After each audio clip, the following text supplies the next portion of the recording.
বন্ধুরা এখানে দেখুন কত পোকা দেখা যাচ্ছে। আর যদি এদেরকে একটু খাবার দিই, এই নাও নাও, এই দেখুন, এই দেখুন, দেখেছেন? এই দেখুন, এই নাও, এখানে আসো, এখানে খাও, ওখানে খাও।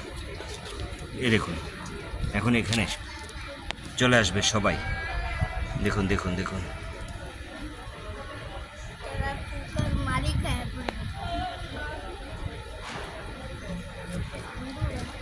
তো আমরা ইচ্ছা করলে যে কোনো পশু পাখি প্রাণীকে আমরা খাবার দিয়ে একটু উপকার করতেই পারি। আমরা তো অনেক রকম খাবারই ফেলে দিচ্ছি।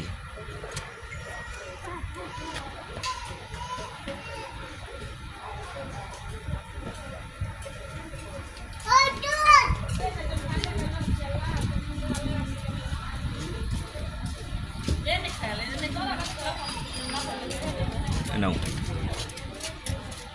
এনাও, এনাও, খাবার খাও, খাবার খাও, খাও, খাবার খাও, নাও খাবার খাও।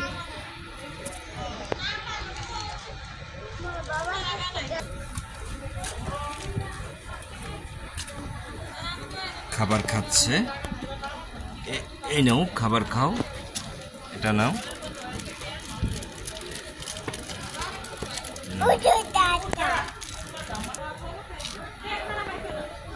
দেখুন, আমরা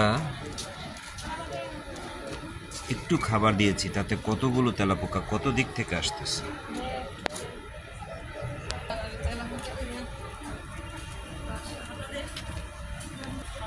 দেখতে দেখতে কতগুলো তেলাপোকা এসে গেল দেখুন, খাবারের গন্ধে। সুতরাং এভাবেই আমাদের ঘরে যখন আমরা কোনো রুটি বা খাবার রাখি, বোঝা যাচ্ছে যে তেলাপোকাগুলো সেখানেও এভাবে করেই খায়। আর যার জন্যই ঘরে আমরা অনেক রকম পোকা দেখি, তেলাপোকা, ছোট পোকা, চায়না পোকা, মানে তেলাপোকা যেগুলো আছে। তাছাড়া তো নানান রকম পোকা আসেই। দেখুন, আমি কিন্তু খাবার দিয়েছি, ওই দেখুন আরেকটা আসছে।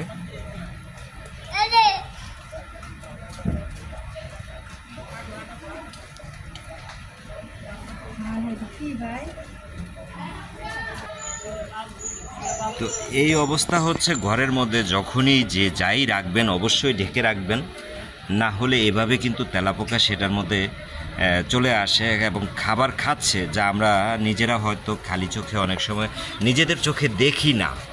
আর তাতে কি হচ্ছে, আমরা নানান রকম অসুখে কিন্তু আক্রান্ত হচ্ছি। কারণ কখন কোন পোকার মাধ্যমে ঘরে যে জীবাণু চলে আসবে আর কে যে আক্রান্ত হবে, সেটা হতে পারে আমি নিজে বা আপনি, অথবা আমার বা আপনার সন্তান।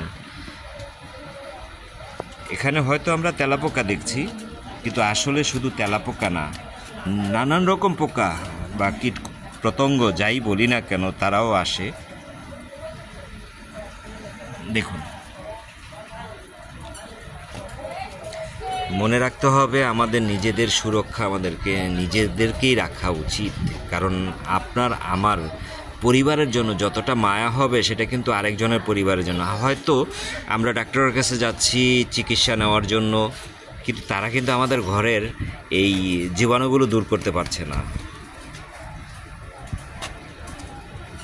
আমি ভিডিওটা তৈরি করেছি মূলত আপনাদেরকে দেখানোর জন্যই যে আসলে কি হতে পারে। দেখুন, এখানে একটু রুটি দেওয়া হয়েছে, এখানে দেওয়া হয়েছে, এখানে দেওয়া হয়েছে, সব জায়গায়। তার মানে ঘরেও এরকম আপনার খাবার হয়তো কোনো না কোনোভাবে অরক্ষিত অবস্থায় ঢাকনা ছাড়া রাখেন, সেখানে কিন্তু তেলাপোকা বা চায়না তেলাপোকা যেগুলো, সেগুলো কিন্তু আসছে এবং নিয়মিত খাবার খাচ্ছে। দেখুন, আর এভাবেই জীবাণু, যেমন আমরা অনেকে দাঁত ব্রাশ করি, তো ব্রাশটা যখন হাতে নেবেন, প্রথমেই দেখবেন যে ব্রাশটাকে যদি একটা বাড়ি দেওয়া হয় কিছুর মধ্যে আলতো করে, তখনই দেখবেন যে তেলাপোকা, ছোট ছোট তেলাপোকা দিয়ে ভরে আছে বা কোনো না কোনো কীটপতঙ্গ আছে। সুতরাং সবাই সাবধান, নিজে ব্রাশ করবেন, নিজের ব্রাশটাকে ভালোভাবে যত্ন সহকারে রাখবেন। আর নিজেদের খাবার যেখানেই রাখেন অবশ্যই যত্ন সহকারে ঢেকে রাখার চেষ্টা করবেন।